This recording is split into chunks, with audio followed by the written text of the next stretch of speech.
Alors, la parole de Dieu, toujours selon Saint Jean. Saint Jean, c'est mon auteur préféré, pour moi. C'est l'apôtre de l'amour. Tout le long de sa vie, c'était l'apôtre de l'amour. C'est l'apôtre aussi qui a le plus approfondi toute la théologie spirituelle de Jésus. Tout ce que Jésus a dit, il l'a approfondi. Parce que Saint Jean, il est mort, il avait 100 ans. Alors, il est mort très vieux, là, Saint Jean. C'est le plus vieux de tous les apôtres. C'est le seul qui n'est pas mort martyr.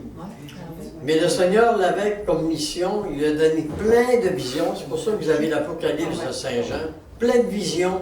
Puis ça, c'était exprès pour nous mettre au courant de ce qui s'en vient. Il faut savoir les interpréter. Bon, là, c'est d'autres choses. Alors, l'Évangile selon Saint Jean. Jésus répondit, « Si quelqu'un m'aime, il observera ma parole, et mon Père l'aimera. Nous viendrons à lui, et nous établirons chez lui notre demeure. Celui qui ne m'aime pas n'observe pas mes paroles. Or, cette parole que vous entendez, elle n'est pas de moi, mais du Père qui m'a envoyé. Je vous ai dit ces choses tandis que je demeurais auprès de vous. Le Paraclet, l'Esprit Saint que le Père enverra en mon nom, vous enseignera toutes choses et vous fera ressouvenir de tout ce que je vous ai dit. Je vous laisse la paix, je vous donne ma paix. Ce n'est pas à la manière du monde que je vous la donne. Que votre cœur cesse de se troubler et de craindre. » Parole du Seigneur. Grâce à Dieu. Alors, la contemplation. La contemplation, c'est en général être absorbé par une chose qui nous captive. Un acte simple de l'intelligence, c'est-à-dire sans raisonnement. C'est ça un acte simple, sans intelligence. Devant un beau paysage, là tu ne penses pas, oups, puis il est fasciné. Ça, c'est une contemplation humaine. Mais c'est de la contemplation. Face à un très beau paysage, on le voit, le jeune est là, oh. Tu ne réfléchis plus, là. Tu es sidéré. Ou la nuit, tu regardes, tu sors dehors et tu regardes les étoiles. Oh, c'est mon Père qui a fait ça. Là, vous contemplez les merveilles que votre Père a fait. Imaginez le ciel maintenant. Ça, c'est une merveille. Tu sais. Comme par exemple un merveilleux coucher de soleil, une croix éclairée sur le mont Clisévac à Medjugorje, quand on va à Medjugorje. La beauté de mes enfants. Je peux contempler ça. Moi, mes enfants, c'était les plus beaux de tous les bébés quand je passais. C'était les plus beaux. C'est vrai qu'ils étaient très beaux. Tellement que les voisins venaient, c'était les plus beaux de toute la gang qui était là. Parce que j'étais là, je surveillais les autres venir voir leur bébé, puis ils disaient, ils ne savaient pas que j'étais le père, ils disaient, « Es-tu belle? »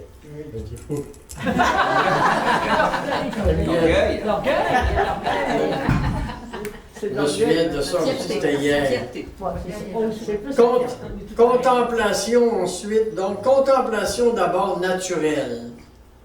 Contemplation naturelle, on a la contemplation sensible, qui passe par les sens. La belle musique, des tableaux de Michel-Ange, la chapelle Sixtine, contemplation esthétique, etc., des beaux tableaux, etc. Je peux contempler, c'est de la contemplation. C'est pas la contemplation mystique, on va à ça tantôt. Contemplation intellectuelle, qui ne passe pas par les sens. L'intelligence saisit subitement quelque chose d'extraordinaire. Elle saisit par exemple une parole de Dieu qui te frappe. Tu n'es plus capable de bouger quasiment à force que tu contemples cette parole de Dieu, comme par exemple « ne crains pas ». Ça me rejoint. Tu ne réfléchis plus, ne crains pas. Par exemple, lorsque j'ai reçu pour la première fois l'effusion de l'Esprit lors de ma rencontre à 5 heures de Marie, où des paroles sont sorties de ma bouche, ce n'est plus moi qui vis, c'est Christ maintenant qui vit à l'intérieur de moi. Ou encore quand Pasteur a découvert le premier microbe, il fut tellement saisi qu'il comprit intellectuellement la portée de sa découverte pour l'avenir. Tout de suite, il a vu le penser à l'avenir, c'est-à-dire trouver la cause de tant de maladies et le pouvoir de les guérir ou de les prévenir. Contemplation amoureuse, c'est contemplé par le cœur, parce que le cœur est captivé par l'amour. Par exemple, quelqu'un rencontre tout à coup la personne de ses rêves. On dit c'est le coup de foudre. Ben, tu frappes à l'autre, tu regardes, il n'y a plus rien d'autre, c'est elle. C'est une contemplation. Dieu, dans la contemplation amoureuse, maintenant, captive ton cœur. Tu ne fais que regarder, puis ça, c'est la contemplation mystique. Tu es centré uniquement sur Dieu. Dieu prépare l'âme dans la contemplation mystique ou la contemplation infuse, on peut dire. Spirituelle, contemplation spirituelle et théologique. Contemplation au niveau de l'âme seulement. Comme un texte ou un paysage qui nous amènerait à saisir, comme je disais tantôt, la grandeur de Dieu, sa toute-puissance. On parle alors de contemplation spirituelle et non de contemplation naturelle. Surnaturelle plutôt. Tout le monde peut arriver à la contemplation spirituelle, quelle que soit sa religion. Cette contemplation, c'est d'ordre humain, c'est d'ordre naturel, bien qu'elle porte Dieu comme objet. Dans ces sortes de contemplation, l'intelligence et le cœur jouent un rôle très important. Il ne faut pas séparer ces deux sœurs jumelles, c'est-à-dire l'intelligence théologique et la volonté. Quand on parle de volonté en vie spirituelle, on parle de l'amour. La volonté, c'est l'amour. L'amour peut précéder ou suivre l'intelligence. Par exemple, la prière d'un psaume peut m'amener à comprendre l'amour de Dieu dans sa création. Ou l'amour de Dieu pour la création peut m'amener à comprendre intellectuellement la grandeur de Dieu dans le psaume que je suis en train de prier. Là, je fais une contemplation à partir d'un texte de la parole de Dieu. Comprenez? On va aller maintenant à la contemplation mystique ou infuse. Avec la contemplation mystique ou infuse, nous entrons maintenant dans le monde de Dieu. L'intelligence demeure passive. Tu ne penses plus. C'est passif. Elle attend, comme un miroir qui est prêt à recevoir la lumière. L'Esprit Saint présente à l'âme une vérité sans que l'intelligence, quoi que ce soit, fait pour l'obtenir. Quand j'ai reçu, par exemple, la parole, en passant par Grenoble, vous vous rendrez à la Salette, j'ai été saisi. Mon intelligence ne comprenait pas. Jamais entendu parler de ça. C'est quoi ça? Qu'est-ce qui se passe là? Je ne comprenais rien au niveau de la contemplation. Je n'avais pas étudié ces affaires-là. Qu'est-ce qui se passe là? Comprenez? L'Esprit Saint présente à l'âme une vérité sans que l'intelligence fasse quoi que ce soit pour l'obtenir. Je n'ai pas commencé à penser, qu'est-ce que tu attends de moi, Seigneur? Non, je suis en train de prier, l'office des prêtres, on lisait ça ensemble, c'est tout. Puis, paf, tout d'un coup, saisi par une parole qui monte en moi. Pas entendu par mes oreilles, monté comme ça. On peut se donner cette sorte de contemplation. Nous pouvons seulement nous y disposer dans l'amour. Cette contemplation sera donnée quand, comme et dans le temps que Dieu voudra. Toujours Dieu qui décide. Contemplation dite infuse veut dire donner gratuitement, comme les vertus théologales qui sont données gratuitement à notre baptême et qu'on a vu hier. À nous d'être présents au rendez-vous. D'où l'importance des temps de silence de se donner. Ça, c'est une chose que moi j'ai à purifier beaucoup. On a toutes des choses à faire. Là, je dis bien des choses, là. Bien des choses, vous me voyez là-dedans. J'ai du travail à faire. Vous comprenez? Notion de cette contemplation. Saint Jean de la Croix a écrit ceci. La contemplation n'est autre chose qu'une infusion secrète, paisible et amoureuse de Dieu dans le secret de l'âme pour lui apprendre la perfection de l'amour. C'est beau, hein? La contemplation n'est autre chose qu'une infusion, ça rentre, puis une infusion, ça transforme. Si vous faites votre thé infusé, ils ne sont plus la même affaire. La contemplation te transforme. C'est pas juste un cadeau qu'il te donne, c'est une transformation que tu vis à l'intérieur de toi.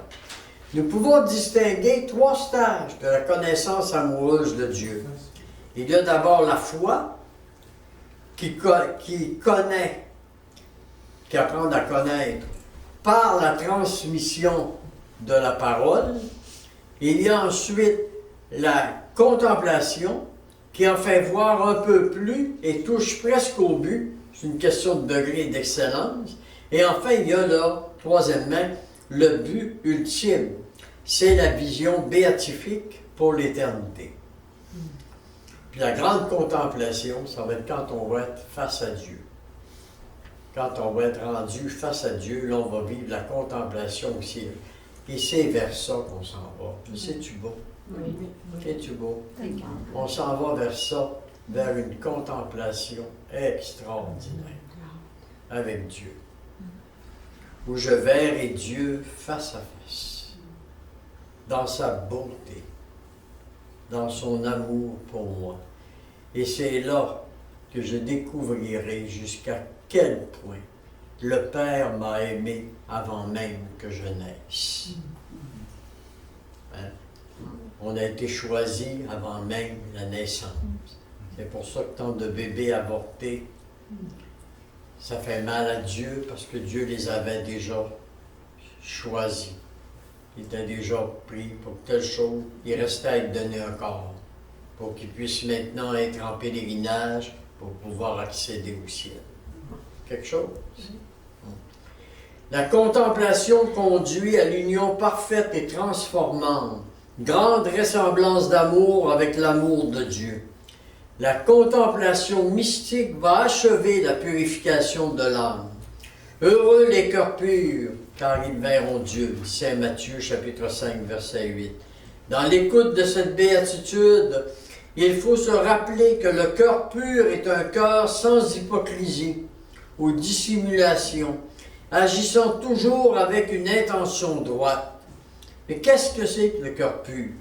Un exemple nous est donné dans le livre Sagesse d'un pauvre, écrit par Éloi Leclerc, à la page 113 jusqu'à 116. On va regarder Saint Jean de la Croix, Saint François d'Assise plutôt. Un jour, une histoire avec Saint François. Un jour que frère Léon était pensif, il était tout près d'un ruisseau, il inquiéta François, qui voyageait avec lui, et le rejoignit. François lui demanda la cause de sa tristesse. « Pourquoi vous êtes triste, frère Léon? » Frère Léon lui répondit, « Ben c'est que, vois-tu, en regardant l'eau de ce ruisseau qui est si clair et si pur, je me demande comment moi je peux pouvoir arriver un jour à avoir le cœur pur. » Saint François répond, « Sais-tu, frère, ce que c'est qu'avoir le cœur pur? » Lui dit, « C'est de n'avoir rien à se reprocher. » François y répond, « Alors je comprends ta tristesse, dit François, car on a toujours quelque chose à se reprocher. » Toujours. « Oui, dit le frère Léon, et cela précisément, ça me fait désespérer d'arriver un jour à la pureté du cœur. » François dit, « Ah, frère Léon, crois-moi, ne te préoccupe pas tant de la pureté de ton âme. Tourne ton regard vers Dieu, admire-le, réjouis-toi de ce qu'il est, lui, toute sainteté. Rends-lui grâce à cause de lui-même. Et c'est cela même, petit frère, avoir le cœur pur. Ne te demande pas où tu en es avec Dieu. La tristesse de ne pas être parfait et de se découvrir pécheur est encore un sentiment humain, trop humain. Dieu est, Dieu t'aime tel que tu es, et cela te suffit. Arrête de te culpabiliser pour tout, puis je veux avancer, puis je veux faire ci. Laisse Dieu, c'est Dieu qui te fait avancer. Tu as juste à dire oui, puis avoir, comme on a dit hier, l'esprit d'abandon. C'est Dieu qui s'occupe de tout. Il faut que tu aies la foi. Et je dis ça, je dis oui, je l'ai dit, Dieu s'occupe de tout. Mais je demande des choses, puis il ne fait rien pour moi. Mais je crois que tu t'occupes de tout.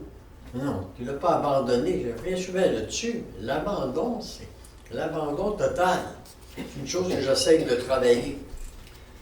L'âme au cœur pur agit toujours pour plaire au Seigneur et peut voir les moindres imperfections de sa vie. Cela le fait souffrir. Le contemplatif réalise peu à peu le nous lui serons semblables à Dieu, de la première lettre de Saint Jean. 1 Jean, chapitre 3, verset 2. Parce que rien d'impur, on dit, ne peut entrer au ciel. Mais la purification, ça, dans les 3 premières demeures, c'est à toi de tout faire, de te purifier. À partir des 4e demeures, c'est à Dieu. Si tu as développé l'esprit d'abandon, la culpabilité ne vient pas de Dieu. Le démon, là, c'est simplement te rendre coupable, te rendre, regarde, tu ne réussis pas, regarde, tu n'avances pas. Ça, c'est le rôle du démon. Faites-vous pas que le démon, il ne vous apparaîtra pas, parce que si vous apparaissez, vous courriez tellement vers Dieu, je ne sais pas ce qu'il veut. Vous auriez tellement peur que vous courriez vers Dieu. Faites-vous-en pas, il est rusé et subtil. Voilà à partir de ce que tu es, toi. Mais il ne vous apparaîtra pas. Il n'apparaîtra pas. Il a apparu à des grands mystiques vers la fin, Marthe Robin, tout ça, on en reparlera au mariage spirituel et tout ça. Mais parce qu'ils étaient prêts, parce qu'ils ont fait Marthe Robin avait fait un engagement, avait dit avec le démon, puisque le démon, lors du premier foyer de charité, ça a mal été. Le démon avait semé du trouble à Châteauneuf-de-Galard, à la première retraite. Puis Marthe Robin avait entendu parler de ça, parce qu'elle ne pouvait pas être là, elle était dans une petite maison à part, elle ne résidait pas à Châteauneuf-de-Galard. Puis elle a su ça par le père Finet. Puis elle a dit à son directeur spirituel, elle a dit, écoute, à l'avenir, là, le démon ne viendra plus au foyer de charité. Parce que j'ai passé un contrat avec Dieu. J'ai dit de s'en venir chez nous. À toutes les fois qu'il y ira. Vous voyez, parce que Dieu n'aurait pas permis que le démon est là. C'est elle, librement, qui a dit que le démon vienne. Et elle l'a vu de façon concrète. Elle l'a vu, le démon. Quand le démon la prenait, là, elle qui était complètement paralysée, puis qui la projetait directement à terre, tellement qu'on a dû mettre une oreiller, parce qu'il voulait l'assommer, qu'il voulait la tuer par la tête. C'est ça que je l'ai vu, l'oreiller, tout. J'ai été dans la maison de Marthe Robin. Et puis, un petit oreiller à la tête, là. Puis le démon, là, il n'y avait pas d'autre permission de Dieu qu'il ne devait que... Il pouvait la prendre, parce qu'elle avait accepté de souffrir pour le monde, pour le foyer, mais il n'avait pas le droit d'y planter la tête en dehors de l'endroit où était l'oreiller, pour lui faire mal. Sauf à la fin où il l'a tué. À la fin, il l'a tué, parce que le père Finet l'a trouvé à la fin, dans le milieu de la pièce. C'est impossible, elle ne pouvait même pas marcher. Alors, handicapé dans son lit complètement. Il l'a trouvé à terre complètement, c'est comme ça qu'il l'a trouvé mort, avait donné sa vie, il a été jusqu'au don de sa vie. Ça, c'est des grands mystiques. Mais c'est spécial. Il était dur aussi avec Padre Pio. Il était dur aussi. Il se faisait battre. Padre Pio. Puis André Pio, la même chose aussi. On en reparlera, ça va aller plus loin dans d'autres rencontres, on va en reparler. On ne va pas me sortir trop. Une autre journée. Alors, cette liste d'adaptation peut durer 1 ou 2 années et même plus. Voilà les signes de la contemplation que je suis arrivé. Là. Ouais. J'étais passé à moi. Les signes de la contemplation, là c'est important, une impuissance des facultés, incapacité de penser, de réfléchir, de méditer et même de parler au Seigneur. Ça, c'est des signes. Incapacité de méditer. Deuxième chose, un dégoût général éprouvé par l'âme, aucune attache, abandon total à la volonté de Dieu. Mais est-ce Dieu qui me délaisse ou est-ce moi qui le délaisse? C'est une question qu'on se pose. Et enfin, une attention amoureuse de Dieu, qualité de contemplation intense. Au début, c'est subtil, délicat, quasi insensible. On ne sait pas trop ce qui se passe, on se sent aimé sans condition. Là, ça devient positif et non négatif. Cette crise d'adaptation peut durer, au niveau de la contemplation, 1 ou 2 années, et même plus. Voilà la nuit de l'esprit qu'on va parler cet après-dîner, rencontrée en 6e demeure. L'Esprit Saint nous dégage de nos attaches sensibles, sentiments trop humains, pour que l'on puisse agir dans la foi et l'amour sans recherche personnelle. Aux premières étapes, c'est moi qui fais l'effort, par l'ascèse, etc., pour me dégager de la nuit par la nuit des sens. Et en 6e demeure d'où je m'approche, c'est l'Esprit Saint qui va prendre possession complètement de ma personne, par la nuit de l'Esprit, par l'après-dîner. L'ascèse va prendre moins de place. Cette contemplation est intermittente. Elle vient et elle part. L'Esprit, comme le vent, va et vient sans que l'on sache comment. Il est le Maître, le Dieu imprévisible. Importance de la contemplation. L'essentiel, c'est la charité. La charité, quand on parle de charité, c'est l'amour de Dieu. Quand tu fais la charité envers un autre, c'est que vous donnez un signe d'amour de Dieu. Même matériel. Quand vous donnez au centre un peu d'argent au centre, faites la charité au centre, vous donnez à Dieu, à la Vierge. C'est un don. Tout ce que vous avez donné, même sur le plan matériel, pour faire vivre le centre, toutes les personnes qui ont donné, ils vont avoir leur rétribution de l'autre côté.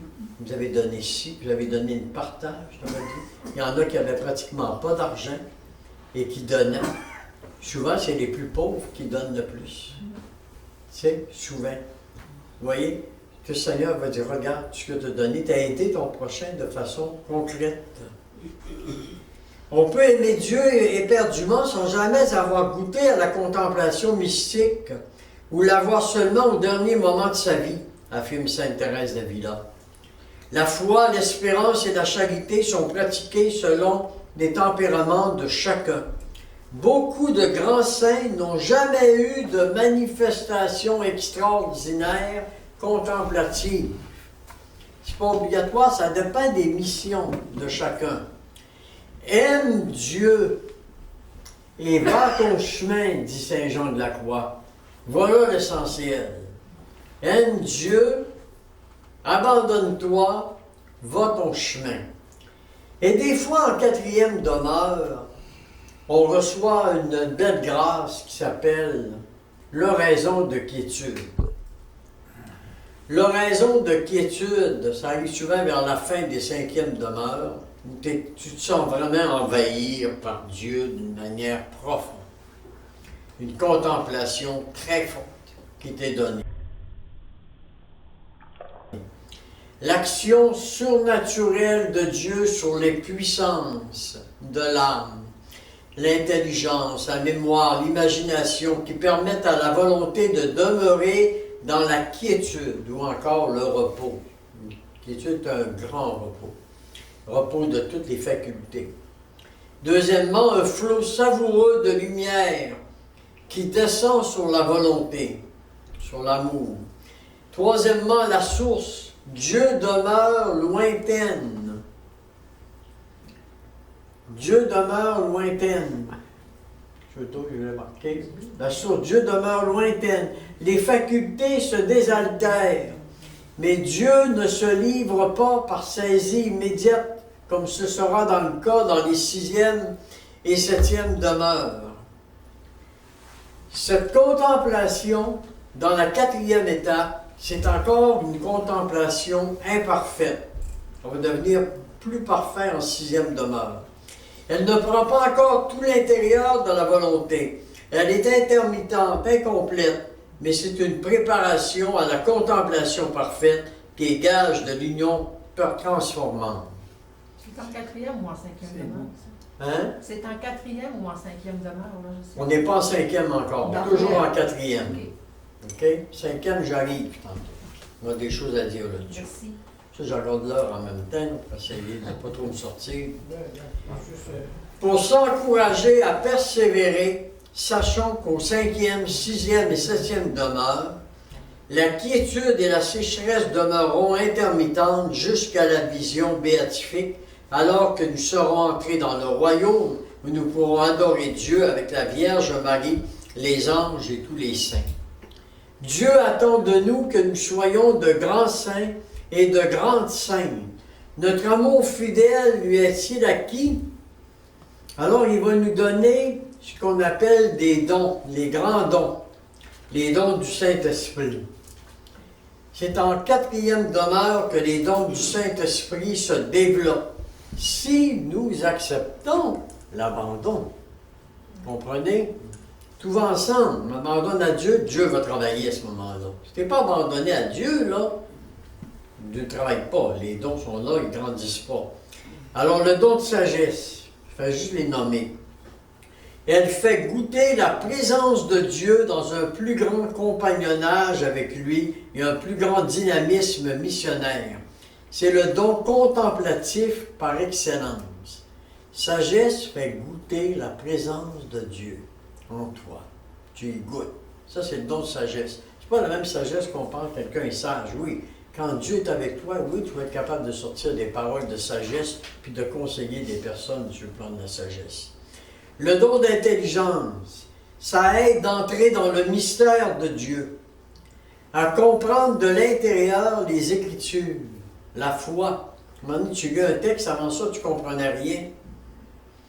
Moi, je me souviens, je lisais les textes de la parole de Dieu avant ma conversion, puis je ne comprenais rien. Je ne comprenais rien là-dedans. Quand j'ai fait ma première année de théologie, là, j'ai réussi à passer. Mais c'est avec des... j'avais 60% à peu près, juste sur le banc. Comprenez? Mais quand j'ai vécu mon expérience de Dieu, où les dons se sont développés, j'ai fini avec du 90-95% dans toutes mes années de théologie. C'est pas grâce à moi. On est intelligente sur moi, Dieu l'a mis de côté, puis tu vas prendre la mienne. C'est plus fort que la tienne. Vous voyez? Chaque chrétien peut devenir un authentique théologien par ce don d'intelligence. Le don de science, elle permet de reconnaître Dieu à l'œuvre dans la nature et dans l'histoire. C'est ça le don de science. C'est de reconnaître le don de Dieu dans la nature et dans la science. De recevoir le monde comme un don de Dieu. Ça donne le sens de la précarité de l'univers. Contemple l'immensité de l'univers. Le don de force, elle donne la persévérance dans l'épreuve, le courage du témoignage. Elle soutient les martyrs, mais aide aussi au quotidien à accomplir son devoir d'État et à vivre le combat spirituel. C'est l'héroïsme de la petitesse. On sent petit. Le don de conseil, c'est le don du discernement spirituel. Être capable de discerner par toi-même. Plus vous arrivez dans les profondeurs, plus vous êtes capable de discerner par vous-même. Puis aider les autres à discerner. Le Seigneur vous donne cette grâce-là de discerner avec les autres. Il ajuste ce qu'il convient de faire ou d'éviter, de dire ou bien de se taire, de faire ça tellement. Il dispose à voir clair en soi et dans les autres. Et vous avez le don de piété aussi. Ça fait entrer dans l'expérience de la paternité de Dieu, de sa proximité, de sa tendresse. Elle nous ouvre la confiance de l'enfant. Elle nous rapproche aussi des autres. J'aurais des choses à vous redire là-dessus, mais il faut que j'ai des notes à vous donner. Et enfin, vous avez le don de crainte. Ce n'est pas la peur de Dieu, c'est le sens de la grandeur de Dieu.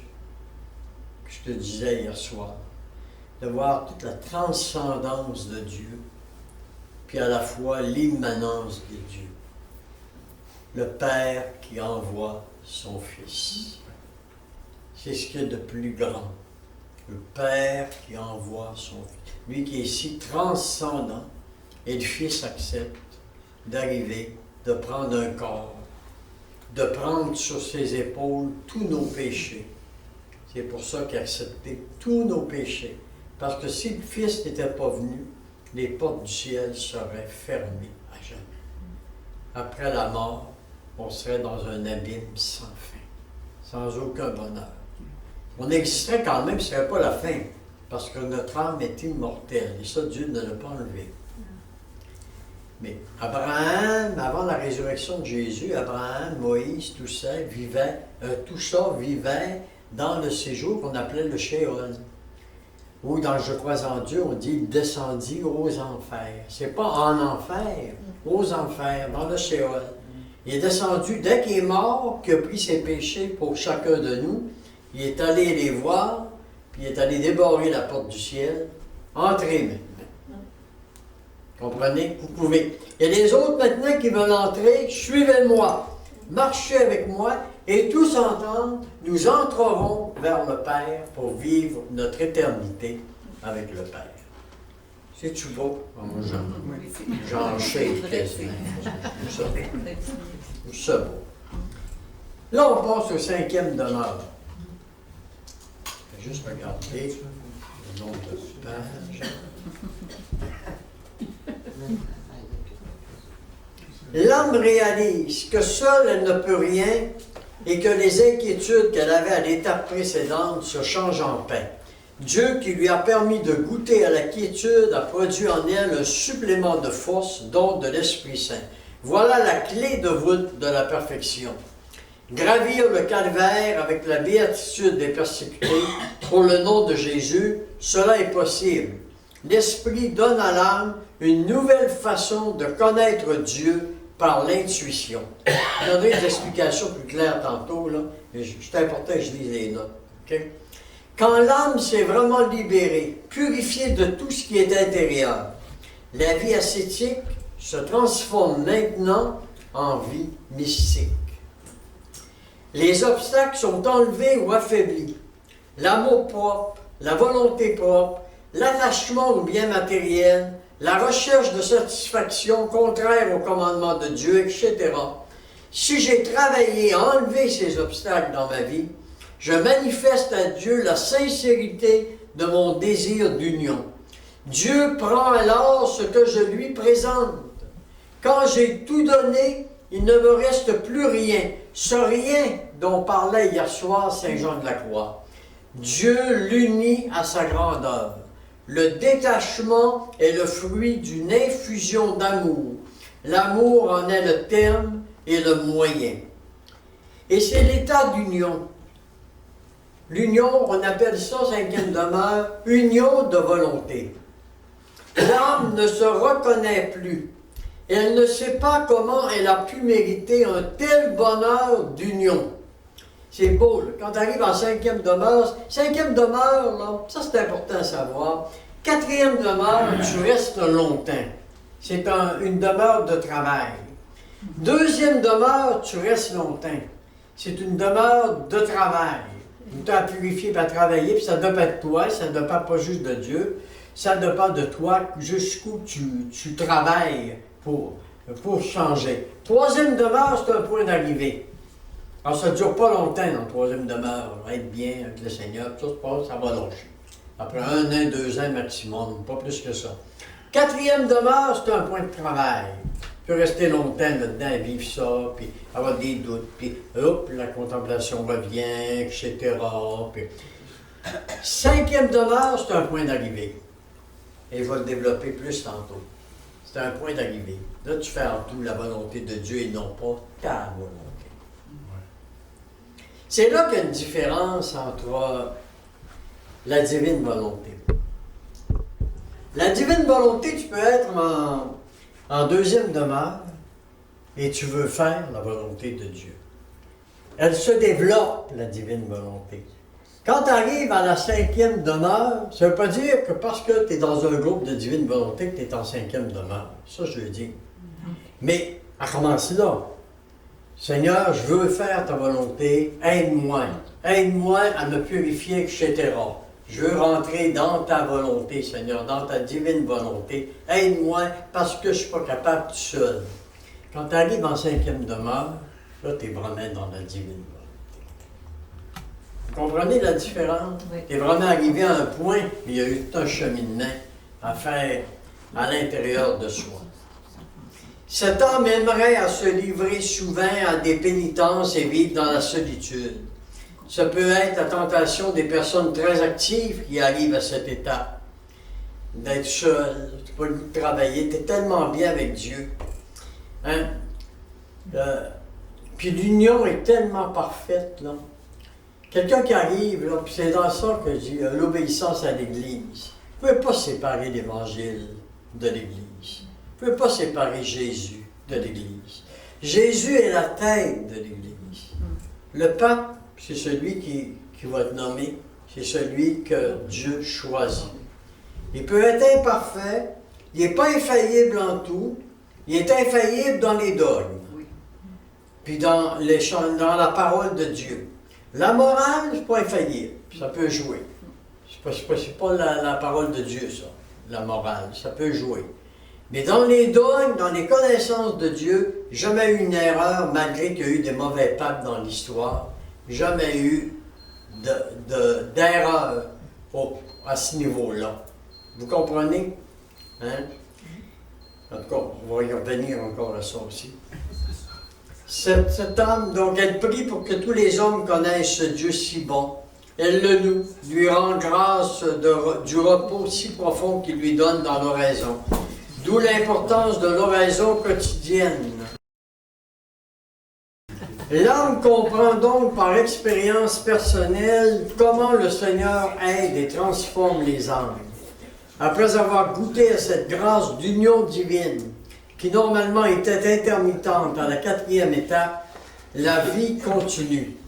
Dans cette nouvelle étape, les épreuves inhérentes à toute vie humaine n'altèrent en rien la paix profonde que Dieu seul peut donner. Cependant, il reste encore un travail très important à faire avant de passer à l'étape suivante, c'est-à-dire tant que la soumission parfaite à la volonté de Dieu ne sera pas atteinte, car la volonté de Dieu doit toujours être la nôtre, quoi qu'il arrive, même s'il nous arrive des coups durs. Il nous arrive des coups durs dans la vie. Mais la volonté de Dieu, Dieu va être là avec nous, qui va nous aider. Je regarde, moi, ce que j'ai trouvé de plus dur dans ma vie, avec les valeurs que j'ai. Moi, ma valeur principale, c'est la fidélité. Être toujours fidèle à Dieu, fidèle à ce que je dis. J'ai fait ma promesse à ma conversion, bien, je suis encore là, je suis encore ici, puis je vais l'être jusqu'à ma mort, jusqu'à ce qu'à un moment donné, je suis plus capable. Mais je vais l'être jusqu'à la fin de ma vie. Je suis convaincu. Tu sais. Mais c'est sûr, quand j'ai vécu ma nullité de mariage, c'était la plus grande épreuve de ma vie. Quand mon épouse d'alors me dit « Je te quitte », et si on ne se quittait pas, c'était la fin du centre. Ça allait loin. J'étais pris entre le centre, qui est ma mission. Mon directeur spirituel me disait « Ta mission, Michel, c'est le centre. » Puis d'autres choses aussi, problème avec les enfants, etc. Il fallait à tout prix que ça arrive. Puis c'est elle qui a décidé, même moi, je n'aurais pas quitté. J'étais prêt à quitter le centre. Quand je lui ai dit, elle m'avait dit, tu choisis le centre ou moi. Je lui ai dit, je suis responsable, Jésus est en toi, je vais partir, je vais quitter. Et là, elle m'avait dit à ce moment-là, ben Michel a dit, construis-moi un appartement à part, puis je m'en irai vivre à part, puis toi tu viendras ici, puis les fins de semaine, tu viendras me trouver. Puis après ça ne suffisait pas, c'était avec les enfants, etc. Tentative de suicide par tentative de suicide. Puis à la fin, elle a dit, là, Michel, je veux plus de toi. Puis elle voulait lui demander qu'est-ce que j'ai fait de mal. J'avais dit, même si je serais très malade, je resterai avec toi. Non. Ça, pour moi, c'était le coup le plus dur. Parce que moi, je m'étais marié pour le meilleur et le pire. Puis moi, le pire est arrivé au 3e mois de mon mariage. 3e mois de mon mariage, où à un moment donné, là, je me souviens encore dans le salon, là, où j'offrais ma vie devant la croix, devant Jésus. J'ai dit, Seigneur, je me suis choisi pour le... pour me marier le meilleur et le pire. Le pire venait d'arriver, sans aller dans les détails encore, vous savez tous. Et puis après ça, ben, j'ai dit au Seigneur, oui, tout le reste de ma vie, j'accepte d'être sur la croix pour toi. Je me souviens quand j'ai dit cette parole-là. J'accepte d'être sur la croix pour toi. Et tout le reste de ma vie a été des vies de croix pour sauver les enfants, etc. Plein de choses qui s'est passé. J'ai dit à Dieu, ce n'est pas vrai que mon mariage est nul, mais que le verdict soit nul et j'obéirai. Mon union avec Gabriel par la suite, j'étais prêt à la quitter. Je voulais faire la volonté de Dieu avant tout. J'ai demandé un signe et nous avons reçu 3 signes que Gabriel et moi, on devait se marier ensemble. Puis je ne vais pas tout le compter ici. Il faudrait bien le compter à un moment donné, elle me fait dire que non. Non, Ça serait pas là. parce que c'est trop beau. C'est trop beau. Trop beau. C'est vrai, c'est trop beau. C'est ça Il qui faudrait vous le compter à un moment donné quand on aura le temps ensemble, parce que c'est vraiment Dieu. Puis aujourd'hui, sans Gabriel, je ne serais pas capable de tenir le son. Je vous dis honnêtement, sans Gabriel, c'est impossible pour moi de tenir le son. C'est Dieu qui me l'a envoyé. Puis après ma nullité de mariage, moi, je suis demeuré célibataire. Je ne suis pas sorti avec aucune autre femme. De 2003 jusqu'à l'an 2010, où on s'est mariés. Puis pour se marier, juste dire ça, c'est un coup de Dieu. Gabriel, c'est un ami, comme vous êtes tous des amis pour moi. Aucune différence. Elle m'aidait, elle travaillait, comme vous autres, vous m'aidez, vous travaillez, puis tout ça.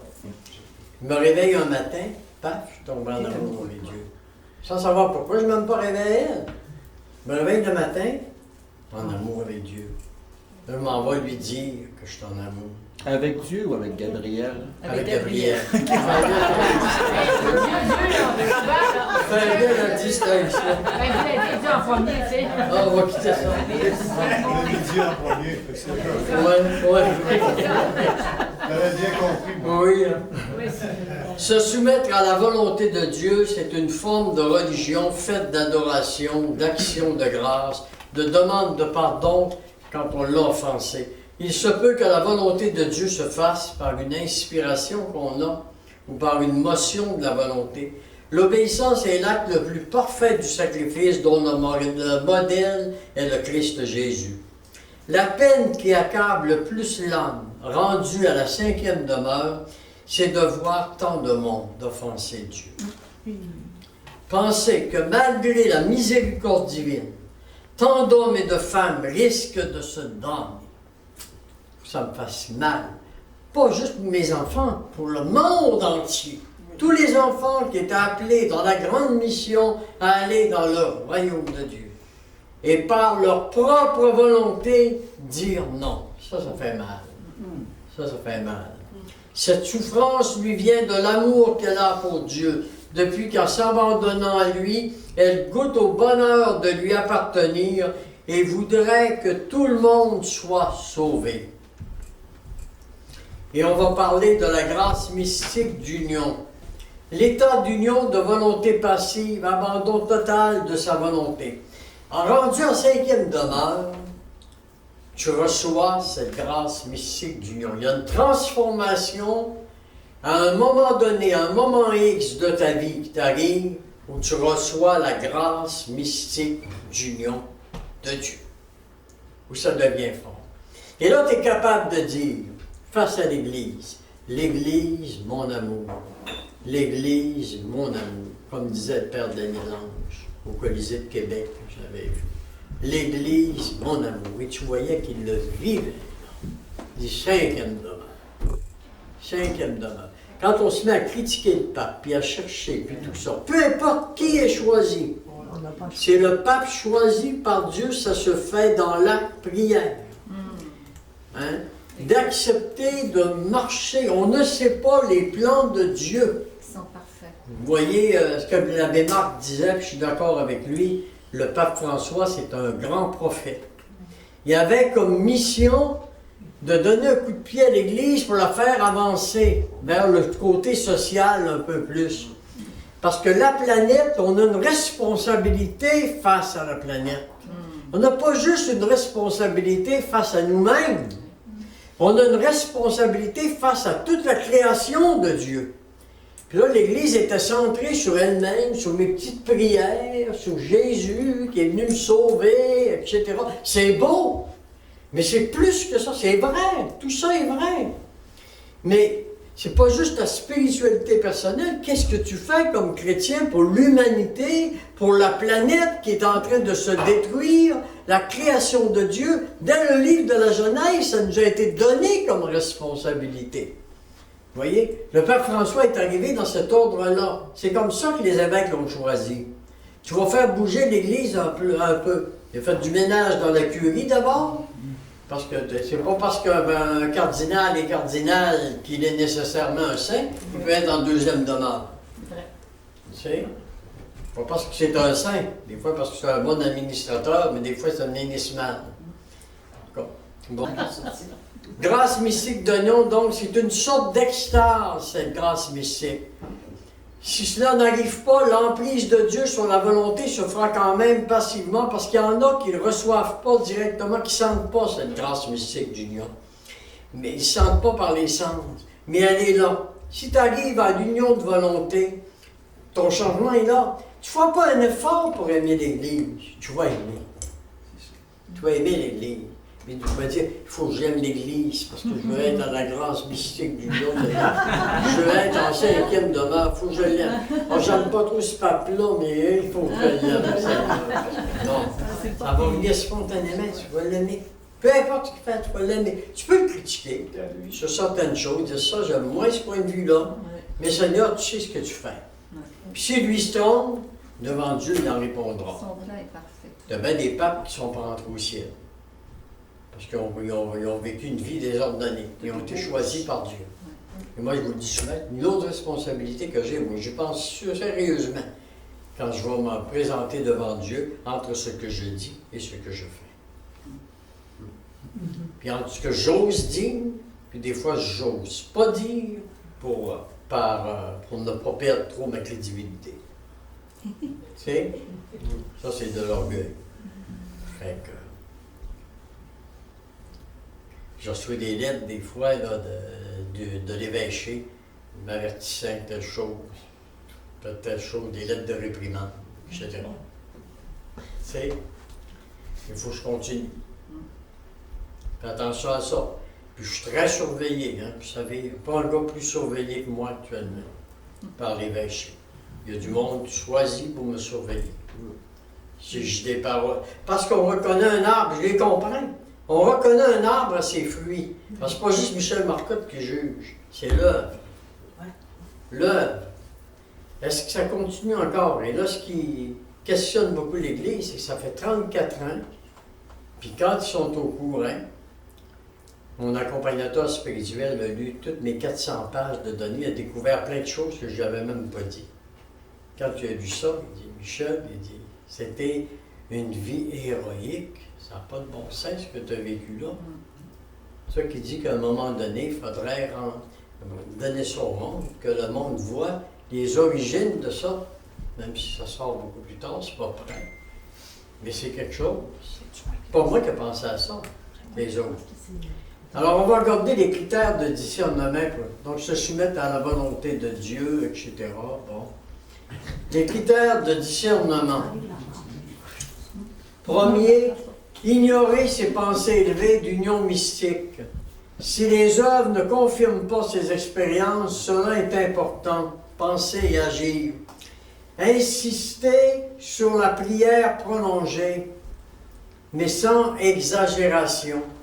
Insister sur la prière prolongée, sans exagération. Le critère de discernement de la grâce mystique. S'obliger à faire la volonté de Dieu manifestée par l'autorité, malgré nos réticences, changement de poste, de travail ou autre, quand la chose demandée ne va pas contre les commandements de Dieu. Ça, c'est des affaires qu'il faut faire, parce que le Seigneur, il sait ce qu'il fait. Je me souviens à Dominique Racine, moi, pas Dominique Racine, quand j'étais à l'école Lorconin comme animateur, il y a eu une personne qui avait moins de seniorité que moi, mais elle était très proche du directeur, puis le directeur l'aimait bien. Puis moi, j'aimais bien être à l'Orconin. J'avais un très beau bureau. Là. J'étais bien. J'avais remplacé le père Louis-Nazaire Hudon. J'étais dans son bureau. Je recevais le monde. J'avais mon petit local. Là, puis je recevais les gens, puis les jeunes. Puis autant sur coiffure esthétique, coiffure, coupe de viande, etc. Je recevais tout ce monde-là. Puis à un moment donné, le directeur vient me voir, puis il dit « L'année prochaine, là, Michel, tu changes d'école. » Je m'en vais où? Tu t'en vas à Dominique-Racine. Tu vois, j'allais trouver du bois. Tu t'en vas à Dominique-Racine, Michel. Et Dominique-Racine, je savais que les animateurs qui étales à l'époque, je ne nomme pas, à Dominique-Racine, ne m'aimaient pas. Oh, non, non. Comprenez?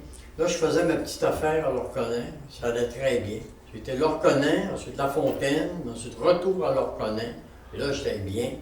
Là, maintenant, tu t'en vas. Puis l'autre qui avait moins de seniorité, elle a pris la responsabilité. J'ai été voir le directeur, je me souviens.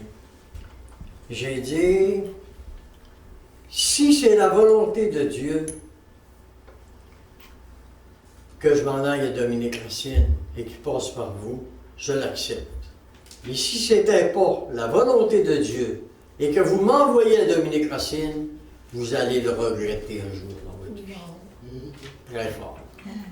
Ça, je me souviens d'avoir dit ça. Puis de le regretter. On n'a pas de détails, mais de le regretter. Mais par contre, Dieu voulait m'emmener à Dominique-Racine.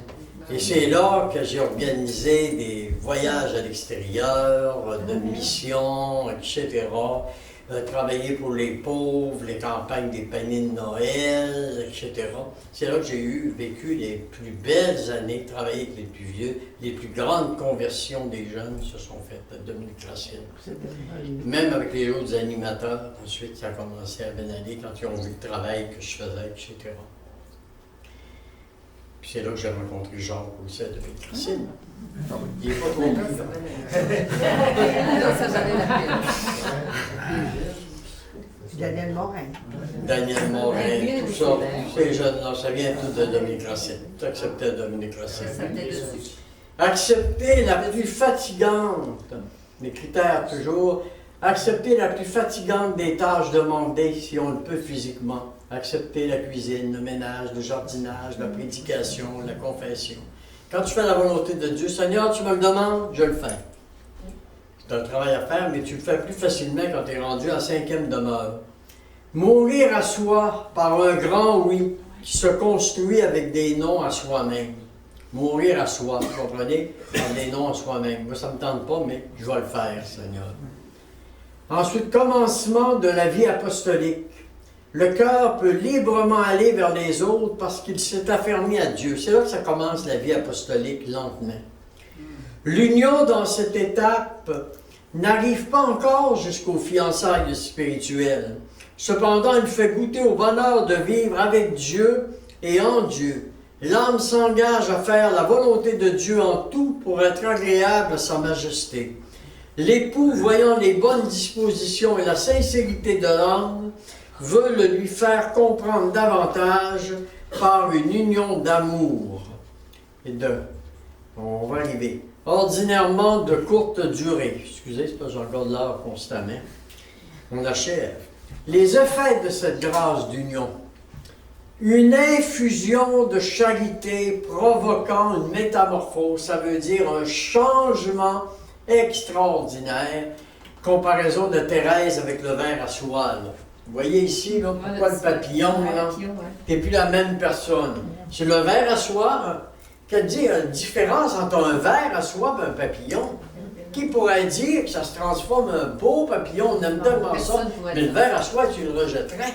Ben oui, mais là, tu deviens, là, tu deviens un joyeux papillon.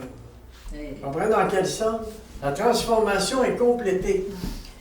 Alors, abandon et détachement de tout bien matériel, volonté propre, désir propre, embrasement d'amour apostolique, de travailler pour les autres.